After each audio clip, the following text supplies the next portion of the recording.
ये एपिसोड भी स्टार्ट होता है बिल्कुल उसी सीन से जहां पर हम देखते हैं कि वो गोल्डन हॉर्न बेहमोथ लीडर होंग और वॉरियर ली शन को निगलने ही वाला होता है कि तभी अचानक से वहां पर सिल्वर स्ट्रीम गार्ड्स आ जाते हैं। फैंग उन्हें देखकर वहां पर काफी ज्यादा खुश हो जाता है और कहता है ये तो सिल्वर स्ट्रीम गार्ड्स हैं जो कि वहां पर पहुंच चुके हैं। अब हम उन सिल्वर स्ट्रीम गार्ड्स को देखते हैं जो कि जल्दी से उस गोल्डन हॉर्न बेहमोथ के सामने आकर अपने साइज को काफी ज्यादा बड़ा कर देते हैं। यहाँ पर हम देखते हैं कि ये सिल्वर स्ट्रीम गार्ड्स साइज में उस गोल्डन हॉर्न बेहमोथ से भी बड़े हो जाते हैं और इनमें से एक रोबोट उस गोल्डन हॉर्न बेहमोथ को रोकता है तो वहीं दूसरा रोबोट लीडर होंग और वॉरियर ली शन को जाकर पकड़ लेता है और उन्हें वहां पर गिरने से बचाता है। यहाँ पर हम देखते हैं कि इस गोल्डन हॉर्न बेहमोथ और उस सिल्वर स्ट्रीम गार्ड की एक दूसरे के साथ टक्कर काफी ज्यादा जबरदस्त होती है। वो गोल्डन हॉर्न बेहमोथ इस सिल्वर स्ट्रीम गार्ड्स को ओवरकम करने की कोशिश करता है लेकिन वो यहाँ पर ऐसा नहीं कर पाता। वहीं दूसरी तरफ वो दूसरा रोबोट लीडर होंग और वॉरियर ली शन को वहां से बचाकर ले जाता है। अब ये यहाँ से इनको कहाँ लेकर गया यहाँ पर हमें ये नहीं बताया जाता। तभी बुबाता हमें पीछे इन सिल्वर स्ट्रीम गार्ड्स के बारे में बताती है और कहती है ये सिल्वर स्ट्रीम गार्ड्स इनके पास कोई भी अटैक पावर नहीं है और तो और इनकी स्पीड भी होंग और ली शन से बहुत कम है, लेकिन इनकी बॉडीज फ्लूइड्स की तरह हैं जिनका इन्हें काफी ज्यादा फायदा है क्योंकि इनकी ये बॉडी काफी ज्यादा स्पीड के साथ स्प्रेड हो सकती है जिसकी वजह से ये अपनी इस एबिलिटी को यूज करते हुए अपने एनिमीज को बिल्कुल कैंडी की तरह रैपिंग कर सकता है। इधर हम देखते हैं कि वो सिल्वर स्ट्रीम गार्ड्स यही कर रहा होता है और उस गोल्डन हॉर्न बेहमोथ को अपने ट्रैप में जकड़ रहा होता है। बबाता उस गोल्डन हॉर्न बेहमोथ को सिल्वर स्ट्रीम गार्ड के ट्रैप में फंसा हुआ देखकर कहती है कि अब कुछ टाइम के लिए ये गोल्डन हॉर्न बेहमोथ कुछ भी नहीं कर सकता।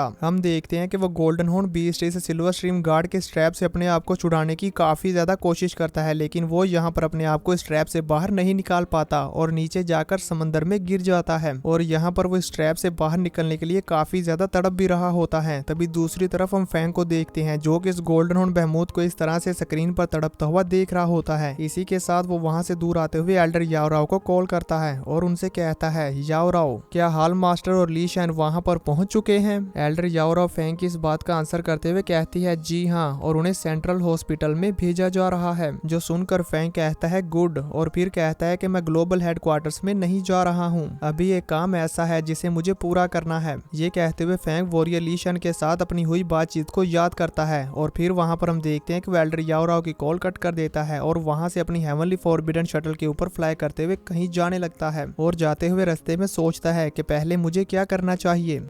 ये सोचने के बाद फैंग अपनी कम्युनिकेशन वॉच पर वॉरियर ली शन को एक वॉइस मैसेज भेजता है और कहता है ब्रदर ली हम किसी से मिलने जा रहे हैं। फैंग के ये कहते साथ ही यहाँ से व्यू चेंज हो जाता है और हमें किसी विला का सीन दिखाया जाता है जहाँ पर बैकग्राउंड में लीडर होंग और वॉरियर ली शन की सेल्फ सैक्रिफाइस की न्यूज चल रही होती है। तभी हम वहाँ पर एक लेडी को देखते हैं जो कि विला में रखी हुई वॉरियर ली शन और उनकी बेटी की पिक्चर को देखती है। वो भी उस पिक्चर को देख रही होती है कि तभी अचानक से उसके घर पर कोई आता है जो कि वहाँ पर आकर उनकी डोर बेल को बजाता है। जो सुनकर वो लेडी जल्दी से अपने दरवाजे पर आ जाती है। हम देखते हैं कि ये कोई और नहीं बल्कि लुओ फैंग और इंस्पेक्टर जाओ होते हैं जो कि उस लेडी को कुछ देने के लिए आए होते हैं जो कि कुछ और नहीं बल्कि वॉरियर ली शन की चिप होती है। यहाँ पर लुओ फैंग और इंस्पेक्टर जाओ वॉरियर ली शन की दी हुई ये चिप उन्हें देकर वहाँ से चले जाते हैं। वो लेडी उस चिप को लेकर अपने घर में आ जाती है और यहाँ पर हम देखते हैं कि वो उस चिप को देखकर काफी ज्यादा रो रही होती है। वहीं दूसरी तरफ हम इंस्पेक्टर जाओ और लुओ फैंग को देखते हैं जो कि वापस से अपने वॉरियर आर्मर्स को पहन लेते हैं और यहाँ पर ये गाड़ी पर बैठकर कहीं जा रहे थे। जाते हुए हम देखते हैं कि यहाँ पर लुओ फैंग काफी ज्यादा परेशान और उदास होता है जो देखकर इंस्पेक्टर जाओ फैंग के साथ बात करने लगते हैं और उससे कहते हैं जियाओली हमारे हाल मास्टर की एक लौती बेटी है और इनका रिलेशनशिप इतना अच्छा नहीं था और वो कभी हाल मास्टर से मिलने के लिए भी नहीं आती थी। हालांकि हाल मास्टर भी इससे कभी नहीं मिले थे लेकिन हकीकत में वो हमेशा अपनी बेटी के बारे में सोचते रहते थे। इंस्पेक्टर जाओ यहाँ पर फैंग को इसके बारे में बता रहे होते हैं तो वहीं दूसरी तरफ हम जियाओली को देखते हैं जो कि अपने डैड ली शन को याद करते हुए काफी ज्यादा रो रही होती है और उनकी भेजी हुई चिप को देखती है और फिर वहां पर उस चिप को एक्टिवेट कर देती है जिसे एक्टिवेट करते साथ ही हम देखते हैं कि वहां पर वॉरियर ली शन का एक होलोग्राम बनकर आ जाता है जो कि कुछ और नहीं बल्कि वॉरियर ली शन की तरफ से एक रिकॉर्डेड मैसेज होता है। वॉरियर ली शन का होलोग्राम वहां पर आते ही कहता है जियाओली, जिसे सुनकर जियाओली वहां पर एकदम से हैरान हो जाती है। तभी वॉरियर ली शन कहते हैं हम तकरीबन 16 साल से नहीं मिले हैं, हमने तकरीबन 16 साल से एक दूसरे को नहीं देखा। मुझे आज भी याद है जब मैं तुम्हें तुम्हें पहली बार खेलने के लिए मैदान में लेकर गया था। मुझे नहीं मालूम था कि मैं क्या करूं, इसी वजह से मैंने वहां पर बहुत सारी फैसिलिटीज को नुकसान पहुंचाया, यहाँ तक कि इसने आपको उस वक्त माफी मांगने पर मजबूर किया। पर अब तो कई साल गुजर गए। मुझे याद है कि वो हैंडसम सा लड़का जिससे तुम 18 साल की उम्र में मिली थी, जरूर वही अब तुम्हारा हस्बैंड होगा। मैंने सही कहा ना? और फिर वो थोड़ा सा सोचते हुए कहते हैं, मुझे उस वक्त ज्यादा नहीं सोचना चाहिए था और तुम दोनों की मैरिज को अप्रूव कर देना चाहिए था, जिससे कि तुम्हें घर से भागने पर मजबूर नहीं होना पड़ता।